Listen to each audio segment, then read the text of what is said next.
Your KRHD News starts right now. Connecting the Brazos Valley. This is KRHD News. Good evening and thanks for tuning in. I'm Chris Talley. Making a milestone today at Sol Ross Elementary. I was there as staff helped celebrate a staff member with a special anniversary. Assistant Principal Aubrey Rives is coming up on 25 years of being breast cancer free. Many of her colleagues wore pink and students decorated a banner in her honor Friday. Rives says having your closest supporters around you is a blessing. It always feels good to be celebrated. The staff at Gringos are preparing themselves for their big day Tuesday as they are finally opening their doors here in College Station. Hi, welcome to Gringos! From sizzling dishes to margaritas, Gringos Tex-Mex is a day away from serving the Brazos Valley community for the first time. Heather McKeon, the Chief Marketing Officer of Gringos, says College Station is a great area for opportunity. We're actually approaching our 30-year anniversary.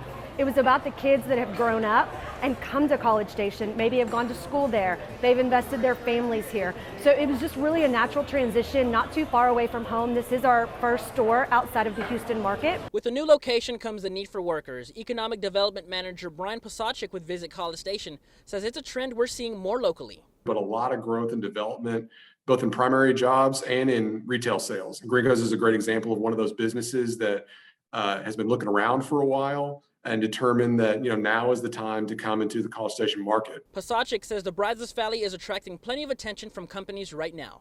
We're really at a good point right now as an emerging market. You look at Houston, you look at College Station as more of a kind of a secondary market, but we're getting closer to Houston every day. It certainly feels that way. And really, we see College Station as a beneficiary of all of that growth. And McKeon says the continued growth starts with their workforce. The dynamic of being in a college town means we can hire more because not everyone's working that full-time employment schedule. So we want students that have that pride and that maybe grew up with Gringos in Houston that want to come work. After waiting for 9 years for the perfect opportunity to open their doors, McKeon says it's finally time for Gringos to say howdy to the folks here in Aggieland. Reporting in College Station, Chris Talley, KRHD News. After more than 21 years, the Director of Education at the George H.W. Bush Presidential Library has retired. Dr. Shirley Hammond helped foster dozens of educational programs in her tenure, now being recognized and loved by teachers locally and all across the state of Texas. I spoke with the woman behind helping build more than a library and museum. The George H.W. Bush Library and Museum here in College Station has said farewell to Shirley Hammond after serving more than 21 years as the Director of Education. The acting director, Robert Holweiss, has worked alongside Hammond for the past 2 decades, describing her as passionate. When Dr. Hammond arrived, we realized right away that she was very passionate about education, especially K through 12 education. And she demonstrated that every day she showed up for work. She was highly engaged with the teachers, came up with a lot of innovative and creative programming, which we still use today, 20 years later. I spoke with Dr. Hammond earlier today as she took me through 20 years of service. You have had a rich life and legacy here at the George Bush Museum. Tell me a little more. Of course, I'm going to actually miss my job. I'm going to miss the wonderful staff and people that I was associated with and worked with very closely at the Bush Library. Since 2001, Hammond has worked closely with educators across the state, beginning numerous programs and working with First Lady Barbara Bush to create the Reading Discovery Distance Learning Program.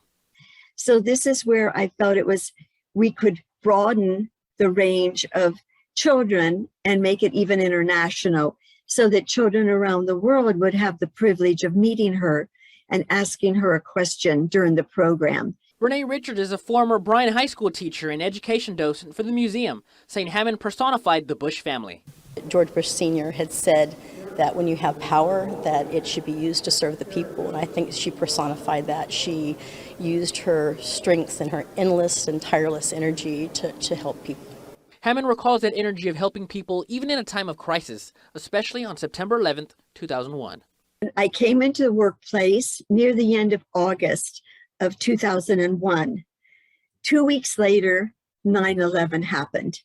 And I remember my boss came in and said, "Shirley, we have to leave because of what's happened in New York City. And we're in a federal building." And I said, "I don't want to leave. I've got so much to do." Hammond told me earlier today she's thankful for having such a fruitful career at the George H.W. Bush Presidential Library and Museum and hopes her legacy carries on into the future. But for now, she is ready to spend her time in retirement close to her family and grandchildren. World News Tonight is just ahead, and we're back in 30 minutes for KRHD News Tonight at 6. Until then, have a good evening. I'm Chris Talley.